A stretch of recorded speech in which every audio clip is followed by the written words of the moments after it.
Live from the House of LeMay Makeup and Dressing Room. Here comes Amber. Stop what you're doing. Here comes Amber. She's just doing what she can. Here comes Amber. Cue the spotlight. Here comes Amber with 2 drinks in her hand. The matriarch of fashion, secrets to her glasses, you can't look away. Ask her, does she do it? There's really nothing to it. She's got that feminine game. If you have a party, or if you're feeling naughty, call up the House of LeMay. Here comes your favorite gal. Here comes your queen. Here comes the talk of town. And we're live tonight. The music starts playing. It's time for cabareting. And we're live tonight. Given the homoerotic nature of the game, I believe more appropriate team names can be imagined. Such as the Manhole Mavericks, the Seattle Inseminators, or the Three-Legged Patriots. Hey, it's American, plus fair and balanced. I'd suggest the Chicago Tops, but I don't think this city could find 26 players. I was in Dublin at the Andrews Lane Theatre, and everybody is drunk. And there was a guy in the front row, staggered in late, and sat down. They sold Guinness in the lobby, which made it worse because they were all drunk coming in with the Guinness. I was doing a thing, I was talking about Mary Magdalene, and I used the word spunk. I said she had a lot of spunk, And he walked up on the stage and walked over to me and whispered, "Sister, don't say spunk. It's a bad word." I said, "Get back to your seat." So he was exiting through the vom. And I got in there in the black curtain with him. And I said every filthy swear word I could think to say to him. And I think he's going to dream about it for a long time, that none swore at him so bad. So that was kind of fun. I got to swear at the drunk. What's up, bud? Welcome to the Amber Live Show. Make sure to like, share, and subscribe. Do it now, bud.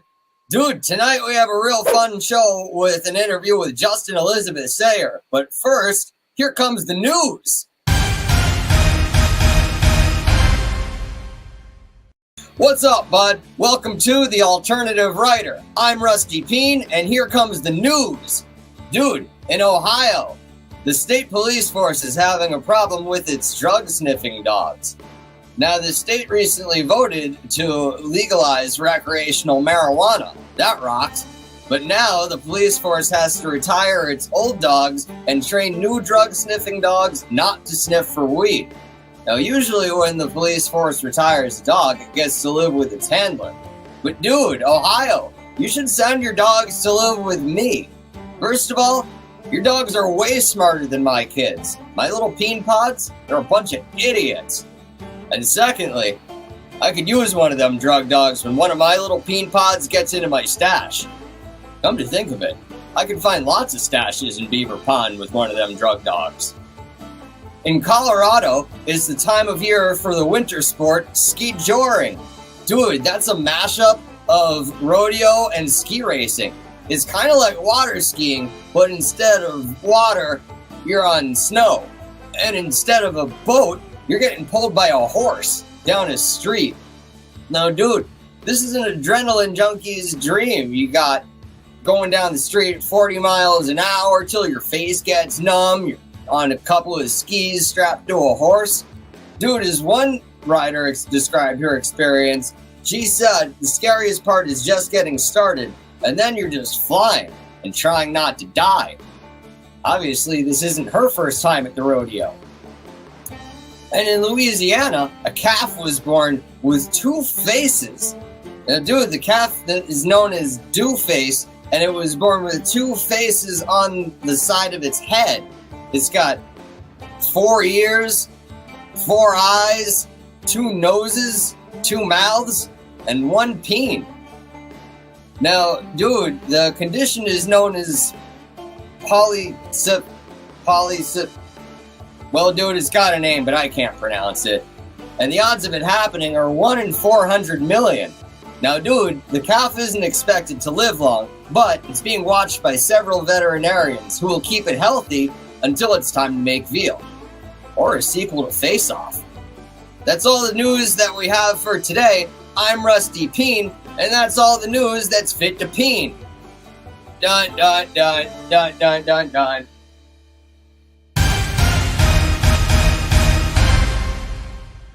Dude, now it's time to bring Russell back in. Back? My first time. Dude, Hey, welcome back for the first time this week. Back to the show. How are ya? Dude, I'm doing okay. I got my nose busted up after a bar fight, like you do all the time. But Oh, yeah. You can see how many times this has been broken. dude, I can count the notches. 1,000, 2 1,000, 3 1,000. That's, yeah. It's good seeing you, Rusty. Dude, what's the best place to watch the show, bud? Well, I always say the best place to watch the show is on YouTube.com. And that's because on YouTube, you can see Amber or Rusty tonight in full HD. So that's youtube.com Amber Live. And then after the show, you can go to our TikTok, our Instagram, our Facebook, and even our incredible website, amberlive.tv. Well, dude, what about when I'm driving in my pick-em-up truck and I don't have time to watch and I should just probably be listening to the radio? Well, that's a good question because you can listen to the Amber Live interviews, Rusty, and those are available anywhere you find a great podcast. And those are just the interview portion of each show that I cut out and put up online for everyone to listen to on their way to work. Oh, that kicks ass, bud. Dude, how else can we support the show? Well, other than watching, the best way to support the show is to become one of the bustiers. And we have some great season 5 bustiers there. Karen and Ron Gephardt, Malta Scott, Love and Flower Fan, and Reno B, all friends of ours. And we'd like you to become a bustier as well. And you can support us using that Venmo at RJD Pro. Or if you don't want to use Venmo, you can use your credit card at our website, amberlive.tv. And it's the bustiers that really keep us running. And trust us, we don't give any money to Rusty Peen for childcare. No, it's the truth, but I'm really on my own there. Got to win the lottery big time. You better win fast, Rusty. You better win. Dude, speaking of trying to make it big and rich, who we got on the show tonight, bud? Tonight's guest is Justin Elizabeth Sayre, and they are an incredible performer with shows at Joe's Pub, at La Mama. They've even worked for TV, writing for Two Broke Girls. You're going to really enjoy this interview. Justin has a lot of fun things to say, and they and Amber have a great time. So enjoy the interview. Dude, sounds awesome. Can't wait to see it, bud. Well, here it is. Justin Elizabeth Sayre is a playwright and performer who Michael Musto called Oscar Wilde meets Whoopi Goldberg. Sayre is a fixture of New York City's cabaret scene with such shows as The Meeting of the International Order of Sodomites, Assorted Fruit, and this month will premiere his new show, My Beatnik Youth, a Solo Riff. Their 12-part epic Ravenswood Manor, a camp horror soap opera, an exemplar of the horror comedy genre, is currently being developed with Sony Television and Rupaul. Sayre has written a series of young adult novels and the book From Gay to Z, a Compendium of Queer Culture. Sayre has written for television, working with Michael Patrick King on the CBS comedy Two Broke Girls and Fox's The Cool Kids. Let's watch some of his work. Good evening. Welcome to the meeting of the International Order of Sodomites.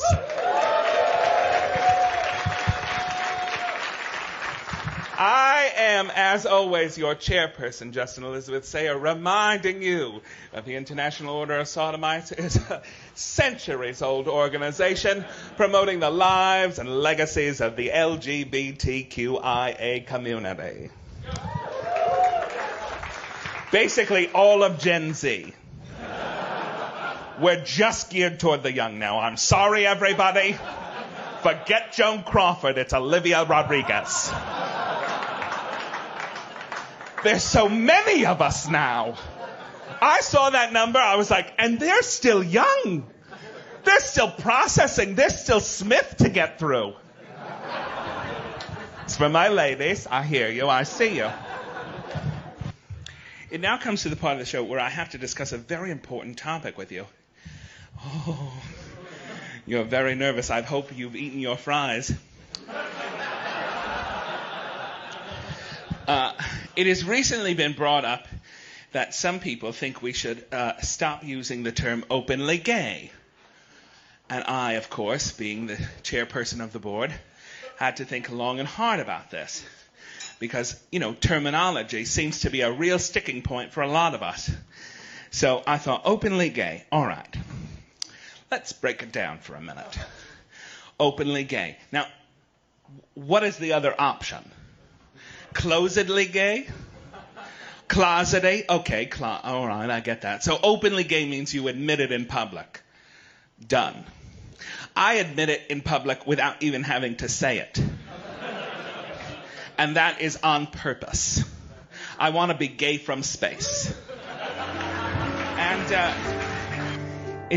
I wanted to sing this song because it's written by a little gay girl that wrote it in her bedroom with her brother. And it just kind of gives me hope that, I don't know, the kids are really all right. They're doing much better than the rest of us. So, here we go. I used to float, now I just fall down. I used to know, but now I'm not sure now. What was I made for? What was I made for? Taking a drive, I was an ideal, looked so alive. Turns out I'm not real, just something you paid for. What was I made for? Justin, come on in. Oh, hello. Hello. Thanks That was so a much for beautiful. having me. Tell me more about that song we just saw. Oh, well, that's the Billie Eilish song that just won the Academy Award last night. Duh. I'm I'm hip on all that culture. There you go. But yeah, no, a beautiful song. I love Billie Eilish, and we were that night at the show. We were really we wanted to talk about new things that are kind of becoming part of the queer lexicon, and I felt like certainly Billie Eilish, who's a young queer identifying performer, I thought, here's another great song by this great performer. It was a great way for us to end the show. So it was a real honor to do. Yes. All right, let's go back a few years. Sure. How did you get started doing what you do? Well, I started out as an actor. I went to NYU and was an actor for a number of years in the city, just kind of jobbing around doing plays and musicals and things like that. And then I had a kind of a breakthrough or maybe a breakdown, depending on how you look at it. And I was up for 3 big jobs that really would have changed everything for me. And I was in last callbacks, and everybody, was banking on it to go. And I didn't get any of them, which was horrifying at the time. But so I kind of took a break for a minute, and I thought, well, I don't know that I want to go through this kind of, heartache again, not have more control over the kind of art that I want to be making. So I I was visiting some friends in Vermont. And while I was in Vermont, I came up with this idea for the meeting. I thought, I could write some sketches and jokes and called the Duplex back in the day and said, listen, I have this idea for a monthly show. And if I'd love 2 dates. And if it's good, then I'd love dates every month for the rest of the year. But if it's bad, we'll do the 2 and you never have to see me again. And they were like, all right. So we did the first show and they said, we love it. Stay there. And we were there for about 2 years, and then we moved to 54 Below. And then we moved to Joe's Pub at the Public. And I've been in residency now at the Public for almost 10 years. So what's the structure of that show? The structure of that show is it's set up as the meeting of the International Order of Sodomites, of which I am the chairperson. And we come out and start the meeting as we would and talk about political, what's going on in our day, cultural moment. And then there's usually a lot of musical guests. Oftentimes we'll celebrate different gay icons or different kind of themes about queerness or queer art that's being made. And within that, there's also sketches and monologues, and it always ends with new rulings from the board, which is a series of jokes that I write as the chairperson. But yeah, it's been a long-running format there, and it's been really great to kind of bring it back with a new vitality. When we did it just in January, two friends who had come and seen it, they said, now I feel like New York's finally really coming back because the meeting is back, which I took as a great compliment, And so you've been doing that for how long? Oh, I've been doing that for over 10 years, off and on. Yeah, it's been an amazing run. And you're also a writer. You write your own material, but you're also writing for television as well. Yes. So it was actually through the meeting. Michael Patrick King saw a video of the meeting and knew that I was in LA performing comedy, and called me and said, have you ever thought about writing for television? And I said, no, but I will if you want me to. So we had one meeting, and then I was hired on Two Broke Girls and wrote for the last 3 seasons of that.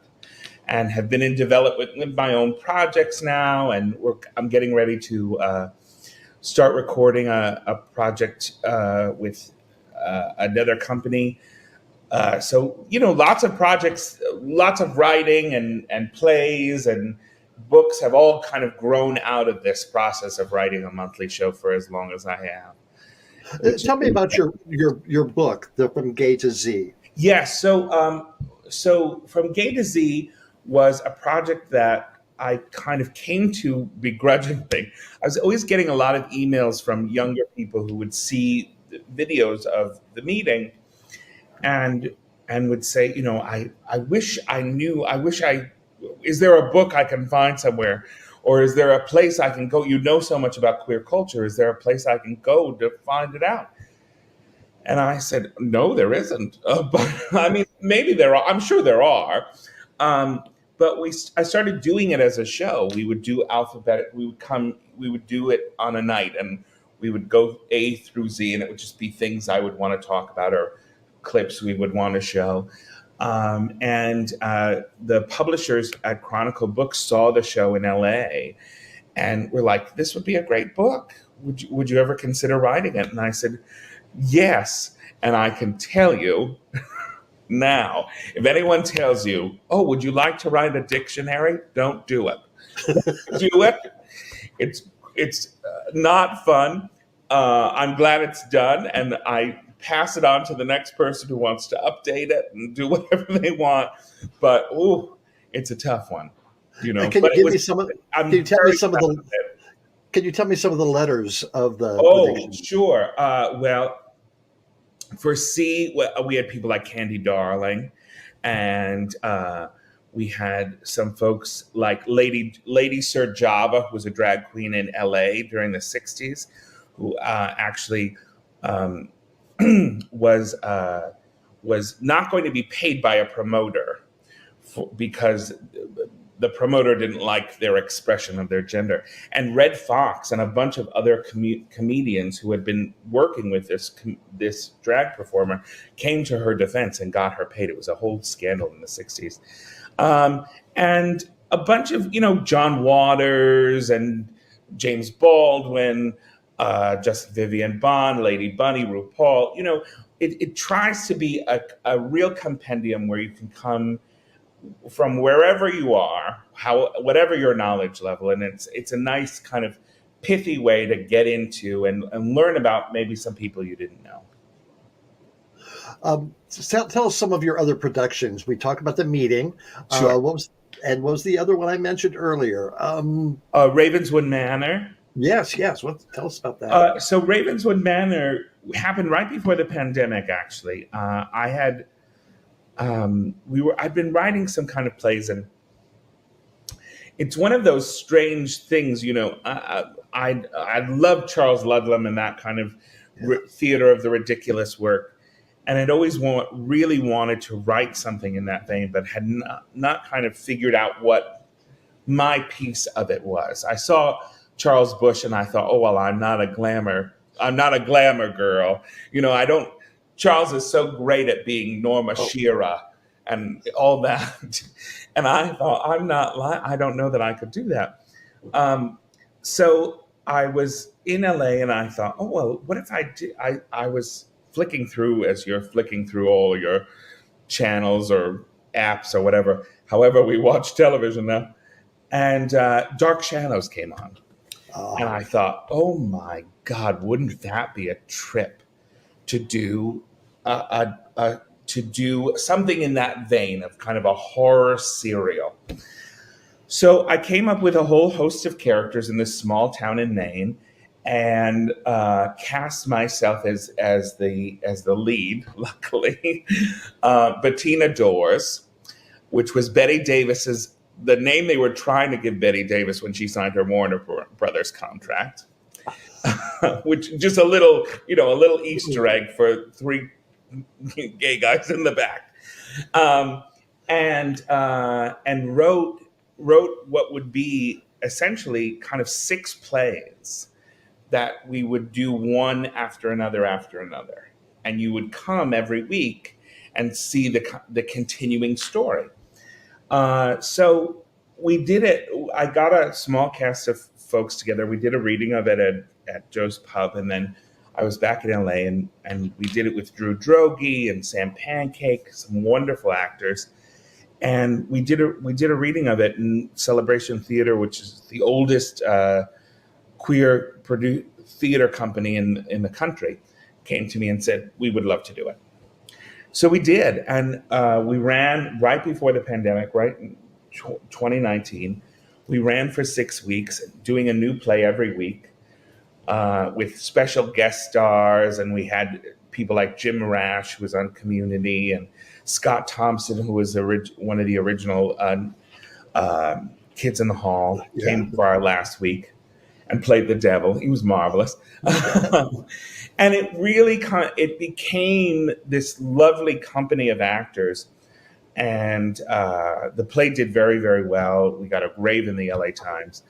But it really changed the way I was looking at my own writing, and started a process for me that became really beneficial in the pandemic, because, you know, I went away to work on a book when everything kind of shut down, and then came back and had all these actors that I just worked with. Everybody was bored in their apartments. So over the course of the first year of the pandemic, we did a play every month where everybody would get dressed up. I would write these kind of camp fantasias. We'd all take an afternoon to put on wigs and do them in our apartments. And it really was a saving grace throughout the pandemic. It really kept us creative, kept us connected. And as a writer was just such a gift, because I got to explore lots of different things and keep that muscle alive of, oh, there's a good joke, you know. So what's the status of Ravenswood right now? Ravenswood, I'm working with 2 producers right now, and we're getting kind of, you know, we're taking the plays and turning them into a series. And then I'm working with another play within that kind of run of plays called 5, 6, 7, 8 Die, which was about a Southern dance studio for little girls that gets taken over by the devil. So we're working on that, and hopefully that will be out. That will, in the crazy turn of events, that'll actually be out before Ravenswood. Well, Justin, we have a lot more to talk about. We're going to take a short break, but we've got another clip of you performing, and we want to talk about your new show that's opening up this month in New York City. We'll be right back. Thank you. Dude, that was an exciting first part of the interview. Justin's super entertaining, bud, and I can't wait to learn more about the writing and performing industry, bud. Russell, you should come back in here now so we can talk about more of the show. Hey, Rusty, how are you? I'm super stoked about the next part of the interview with Justin Elizabeth Sayre, one of those people with the three names, kind of like Dwayne Scott Cerny and Yes. Russell Russell. Yeah, see, you don't even know. We will get back to Justin, but first I want to talk about another way that everyone can support us, and that is by going to the Amber Live store, and you can get one of these great tote bags at the Amber Live store. Alice on her way to the orgy. Good for a good laugh for you and your friends, and that comes on all kinds of different products, and we have an incredible assortment of designs. So I highly recommend you go to amberlive.tv right after the show and check out our store. Dude, we got all sorts of merch. You got mugs. Dude, you can get a Rusty Peen mug and put your peen in. You can put your peen in the mug. I don't recommend that, but if you enjoy it, in public and you need a place to put your peen, then that's the place to do it, because you ain't got no clothes on, bud. That's a good point, Rusty. Well, thanks. So what's up next? Dude, what is up next? More Justin Elizabeth Sayre, bud. There you go. Here's the interview part 2. Sweet. All right. We have a lot more to talk about with Justin Elizabeth Sayre, but first I want to watch a little more of his work. Let's watch. The board is thrilled to announce that we will be bringing back the hanky code. But this time, it's to talk about your damage. Because, ladies, your issues are dipped in platinum. That's right. No more tops or bottoms, no more fisters or fisties on the left and the right. Actually, on further thought, we decided to keep that one because that's one you should know up front. Now, previously, the hanky code was used to denote passive or active partnership in whatever your particular kink was, on the left or the right-hand side. Now, if worn on the right, it would denote that you are self-identifying with that issue. On the left, you've been called on it.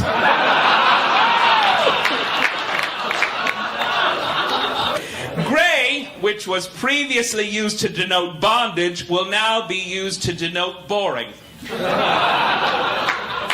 I know you find it hard to believe, with all the things you could be as a gay person, boring would still be an option, but it is. I was on a date recently where I ate a whole blooming onion by myself just so I wouldn't chew my own hand off. When we were finished, the waitress gave me an echocardiogram. Commitment phobes will be wearing yellow, which we feel is a color they deserve. Now, to clarify, this is not to say that everyone should get married, move in together, heaven forfeit. But when it's a year and you're still seeing each other, bitch, you've been seen. He could do a courtroom drawing of you. The jig is up. Funny stuff. Do you do that act currently? Oh, I haven't done it in a while. Sometimes people ask for it, but I like to always I always write a lot of new material. All right. Now tell us where you are and why you are where you are. Oh, well, I am currently in the new space at La Mama, the club at La Mama, right on East 4th Street in the East Village, because I'm getting ready for my show, My Beatnik Youth, which is a solo play that I've just written with music. We're running March 14th through the 24th here at La Mama, and it'll be my third solo show that I've brought here to La Mama, which is wonderful, just to have such a long-standing relationship with such a legendary space. It's been a real gift, and to bring this show back in the club space, which has all been renovated and is new state-of-the-art theater, is really a joy. I'm just thrilled to be able to bring it here. Tell me the premise of the show.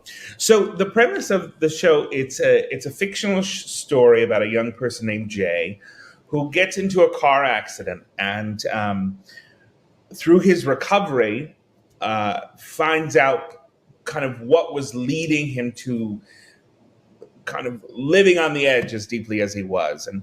And part of the framework of that show is that he's dealing with his connection, his his kind of calling towards this beatnik literature, kind of Jack Kerouac and Allen Ginsberg, the music of Charlie Parker and Thelonious Monk.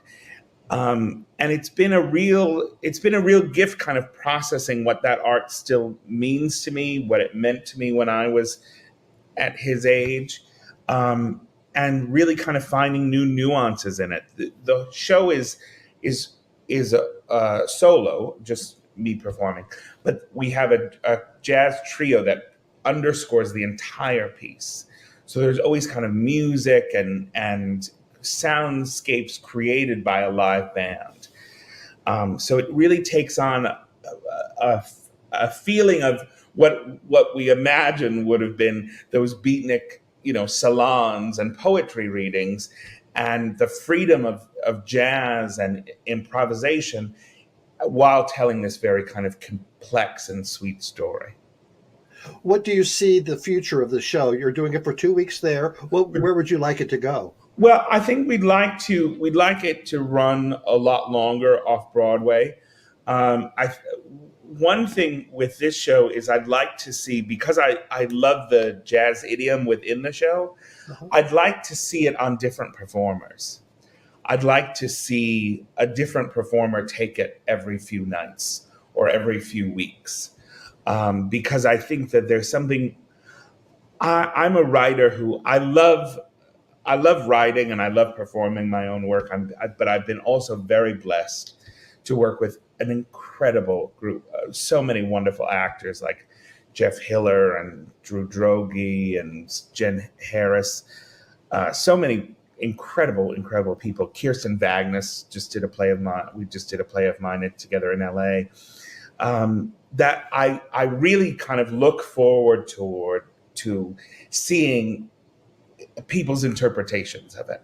What are you going to bring to this? What surprises are you going to have with this character? It doesn't mean that I feel as though I'm limited, but I certainly know how I would do things as I'm writing it. And it's always a wonderful surprise to see what moments other actors hit or what moments they kind of bring alive. So for this piece in particular, because of the jazz idiom, because of the improvisational style of it, I would really love to see some other performers kind of take it on and kind of trade off and see what you get from different performers. Yeah, what they find in it that you may have unintentionally put in there. Oh, absolutely. So you've got Ravenswood in the, working on that. You've got this opening up. What do you have in your back pocket, or what are you working on? Well, we did a play called Lottie Platcher Took a Hatchet, which was a Lizzie Borden comedy that we took to Edinburgh and then just did in LA last October. And that's hopefully coming back to LA this October. It was a great hit there. And we're also doing a new play of mine in April. We're doing a small reading of it here called Eggs at Midnight, which is a noir story that I've been working on. And in June in LA, we're doing a play. I had this wonderful opportunity when we were doing Ravenswood of having a group of gay actors. We were all sitting backstage one night. It was Sam Pancake and Drew Droege and myself and Jack Plotnick, who I love, and Alec Mappa and Scott Thompson. And I think it was Alec who said, it's so rare that we're all in the same room together. We all love each other's work, but we rarely get to work together because usually you're the one, gay waiter or gay assistant. Nobody else is, And I thought that was so sad because we really do all really like working together. So I've been working on a play called The First of Us to Go, which is about a group of ladies. We all want to play ladies, of course, at a friend's funeral. So that'll be a comedy that we do in June. And I'm working on a book this summer, which I'm very excited about. And that's all right now. I'll probably feel guilty about it and think, oh, you don't have anything to do in 5 minutes. I'll have to come up with something else. Where could one get copies of your plays? My plays were not published yet. I've been holding back on that because I really want to have a big production soon. And I think that's what we're sort of aiming towards. Ravenswood, there was some thought of publishing, but I'm kind of holding back until the television aspect of it works out. But my books are on Amazon all the time. You can go and get them there, luckily. All right, I need to ask, is Elizabeth a family name? Oh, no. If only. Elizabeth is, and actually it's because of Elizabeth Taylor. And there's actually a picture. Alan Cumming put out a book of some of his photographs, and there's a picture of the night that I became Elizabeth. It was the night Elizabeth Taylor died. We were sitting at Julius, and someone had left the New York Times with her picture on the front cover of it. And I had a couple to drink, I'm sorry to admit. But I turned to my friend and I said, how are we going to live in a world without Elizabeth Taylor? I was just so heartbroken. And my friend said, well, you can be Elizabeth Taylor. And everything went off, and I thought, this is perfect, of course. And all my friends have forever since called me just Elizabeth. Well, Justin Elizabeth Sayre, thank you so much for talking to us. Fascinating stuff. I'd love to read your plays. So thank you. If they're never published, I'd love to have a copy, and who knows, we might produce one. So, please. Absolutely. We'd love to.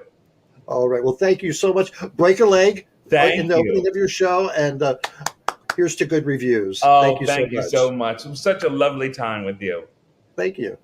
Wow, bud, that was super exciting, and I can't wait to see what Justin Elizabeth Sayre has to do at the Yo Mama show. And now, here comes some Rocco Zamboni.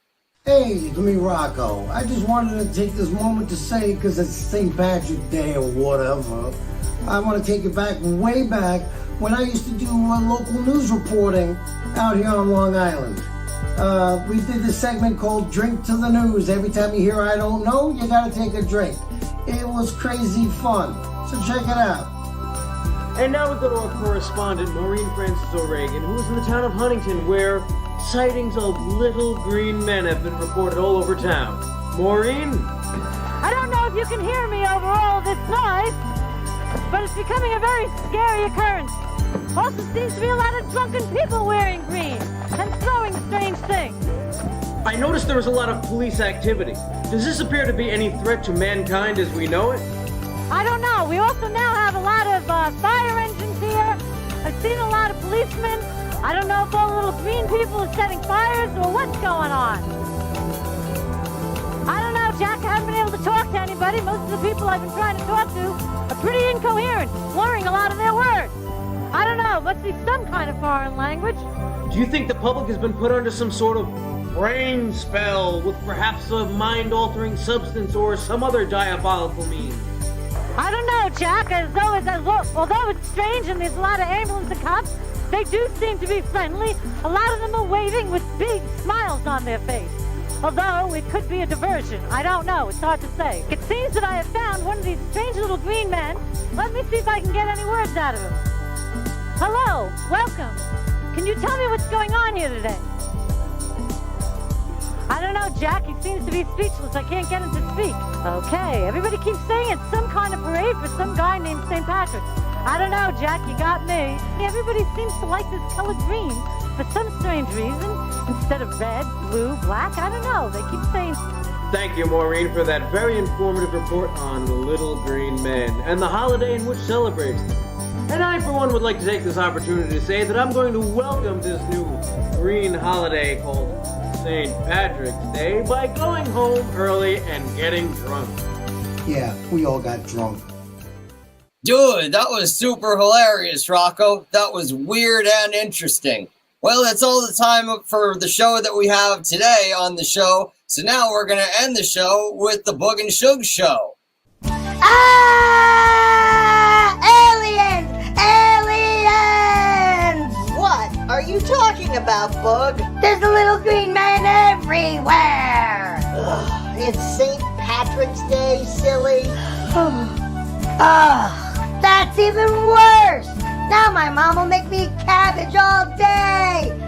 Why couldn't there be aliens?